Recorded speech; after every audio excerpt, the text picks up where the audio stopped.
La parole est à présent à Madame Tiffany Degois.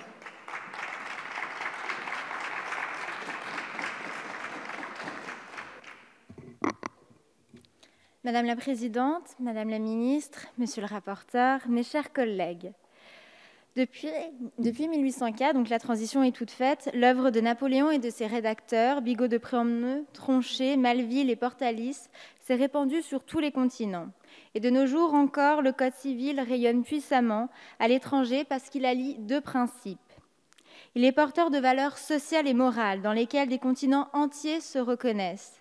Les solutions sont dégagées selon la méthode cartésienne, garante de la prévisibilité de la règle et donc facteur de sécurité juridique. Nous sommes aujourd'hui en concours avec la common law. Or, de quel common law s'agit-il? Il s'agit de ces contrats pesant des dizaines de pages qui comportent tant de détails que le travail de fond se borne justement à associer et à régler ces détails. Le Code civil ne fonctionne pas comme cela. Notre Code dispense de la rédaction de contrats prévoyant tout. Il rend les règles qu'il énonce accessibles à tous. Il fait de la coutume et de l'usage des sources du droit, de sorte que des populations, aussi différentes que celles de la Chine ou de la Colombie, pourront recevoir la même règle, qu'elles vont ensuite relativiser, adapter selon leurs coutumes et usages. Ce Code civil est loué au Proche-Orient, en Asie du Sud-Ouest, où il inspire la Chine, le Vietnam ou le Cambodge, en Afrique francophone et enfin dans toute l'Amérique latine. Le président de la République souhaite rendre notre pays plus attractif économiquement. Notre droit romano-germanique peut être un atout quand il faut rédiger des contrats d'affaires, quand il faut régler les litiges d'investisseurs. Nous avons une place d'arbitrage à Paris exceptionnelle. Notre Code civil constitue l'instrument le plus puissant de soft power français et pourtant il ne coûte rien. Cet héritage que nous avons, cet avantage concurrentiel dont nous disposons et qui fait le prestige de la France, nous devons veiller à ne jamais y renoncer. Il s'imposait toutefois de réformer le droit des obligations pour répondre aux besoins nouveaux de la vie en société. On oublie trop que le Code civil signifie le Code des citoyens, que ce citoyen ne vivant plus au XXIe siècle comme en 1804, il lui faut des outils adaptés à notre époque. Or, les textes de 1804, sublimes soient-ils, ne pouvaient pas envisager toutes les situations contemporaines. Le droit vivant se trouve donc en partie hors le Code dans la jurisprudence.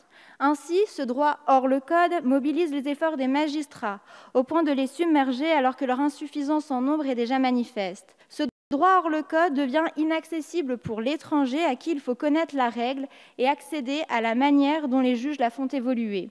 Ce droit hors le Code devient donc un handicap sérieux pour l'attractivité de la France. Tout ceci avait été expliqué il y a déjà 30 ans par les doyens Cornu et Catala dans leur avant-projet de réforme du droit des obligations. Ce projet de loi contient donc de nombreuses améliorations qu'il convient de saluer. L'article 1143 du Code civil dispose que l'abus de l'état de dépendance est un vice du consentement pouvant entraîner alors la nullité du contrat. Les articles 1123, 1158, 1183 prévoient la création d'actions interrogatoires qui sera notamment appréciable pour les pactes de préférence afin de questionner sur l'existence d'un tel pacte et l'intention du destinataire de s'en prévaloir ou non. Le principe pacta sunt servanda et la force obligatoire du contrat, avec le concours du temps, engendre quelquefois des situations inextricables où le contrat n'est tout simplement plus exécutable. La consécration de la théorie de l'imprévision est alors la bienvenue. Une telle disposition n'oblige en rien, mais elle donne une porte de sortie possible aux parties dans un souci d'assurer une pérennité des affaires. Enfin, alors que de trop nombreuses entreprises sont confrontées à des problèmes de retard de paiement, mettant en péril leur activité, les dispositions relatives à l'inexécution du contrat me paraissent importantes.